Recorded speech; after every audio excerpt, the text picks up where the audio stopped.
Okay, this is not terribly important, but just wanted to give a size comparison between the original Sega Genesis and the Sega Genesis II, and then finally the Genesis III. There were many other systems that played Sega Genesis games, such as I believe the CDX and the JVC XI, but we're going to focus on Sega's units. Now, the difference between the Sega Genesis and the Genesis II is not noticeable enough on camera. I'm trying to get a good shot.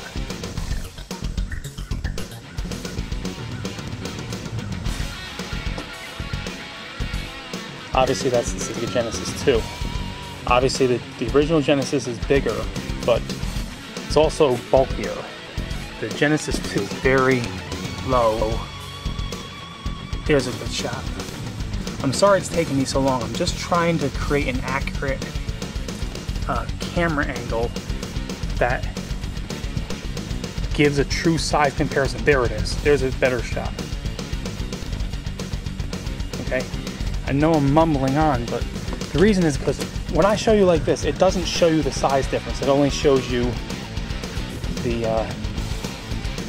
diameter, but I want to give you a good comparison. Anyway, between the Sega Genesis II and the Genesis III, the Genesis III is really tiny, of course.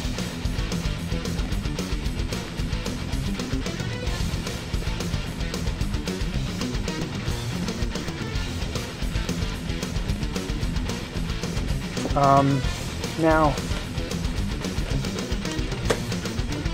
if you look at this is a good unit, it's in good condition. So I can show you how Sega modeled their first system, Sega Genesis. Here's the funny part, right here. It says high definition graphics. Can you imagine that? All it was a 16-bit system, and they were trying to tell you it had high definition graphics.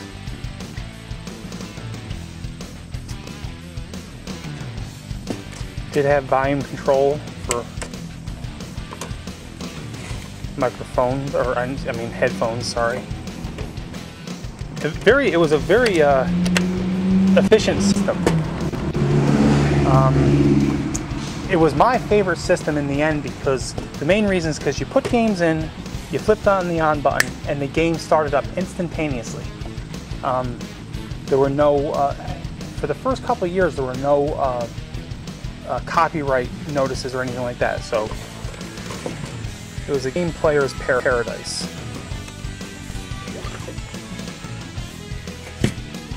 Obviously, that goes to the Sega CD. Now, I never noticed this. Okay, this is very odd, because I have several Sega Genesis units, and I flipped them around upside down to look at the serial numbers, and for the first time ever, I notice this has an old RGB port, which I guess essentially means that you could play this system on a monitor. And then of course I had the AV out, which a lot of monitors at the time took AV jacks, believe it or not. And then it has the old RF switch, channel 3, channel 4. But I wonder if anybody even knew what the heck that was, because it looks like a Sega Genesis joypad. It's unbelievable that I would own this system for all these years and never noticed. So now this system was built like in around 1991, 1992. It means that computers were not using the VGA port that we're all familiar with. You know, we're familiar with it. You know, it has 3 levels. It looks just like this, only the 3 levels. So apparently in 1992 we were not using them yet. Now I can't give you any of the specifications because this is hooked up to a Sega CD, or it's not hooked up, but I'm just showing you what happens here. Look at all the work that was involved. Meaning if you bought the Sega CD you had to go through all this work. And then you had to hook it in and try it like 3 or 4 times. But on the same exact day, you could have bought, from the TurboGrafx, you could have bought a Turbo Duo, and you didn't have to do any of that work. Everything was there, CD, and the U card. It's amazing that people preferred the Sega CD over that incredible system, the Turbo Duo. I mean, the Turbo Duo, I wouldn't care if this system had no power whatsoever. I mean, the system itself is a treasure to behold. I mean, look, really astonishing. And I'm saying that, I don't want to sound melodramatic, but people prefer the Sega CD.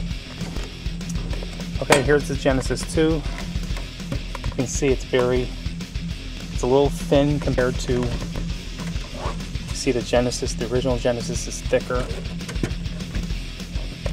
You don't have the volume control for the head jacks. So in other words, this is missing on the Sega Genesis II. Okay.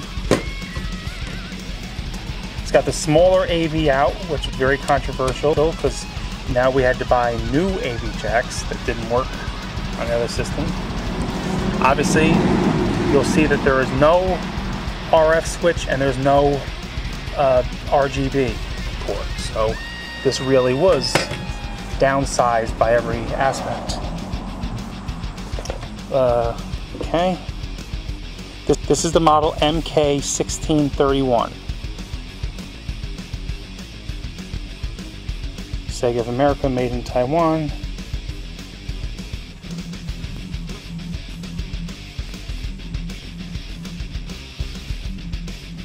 There's the serial number.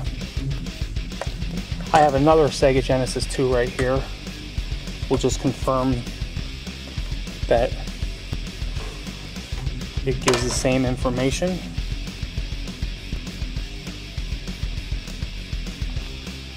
Oh, this one was made in China.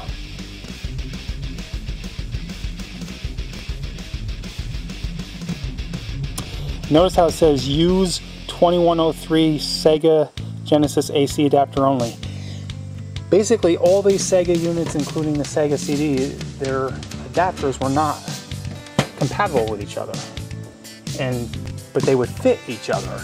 And if you didn't know that they weren't compatible, it means that your system could burn out. Now here's the tiny Sega Genesis 3. Okay, so this is a cool looking system, but it was hard to use because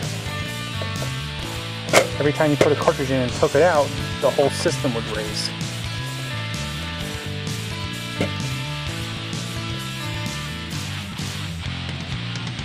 It's using the same small AV jacks as the Genesis II, plus the adapter.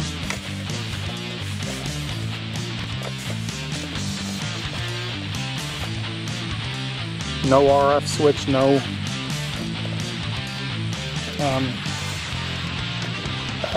RGB port, of course, which that's already known.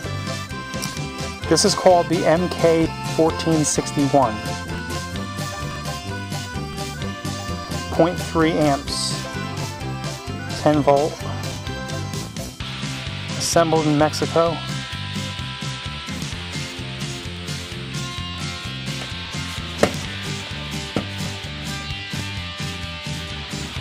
At least they had the hindsight to go port 1, port 2.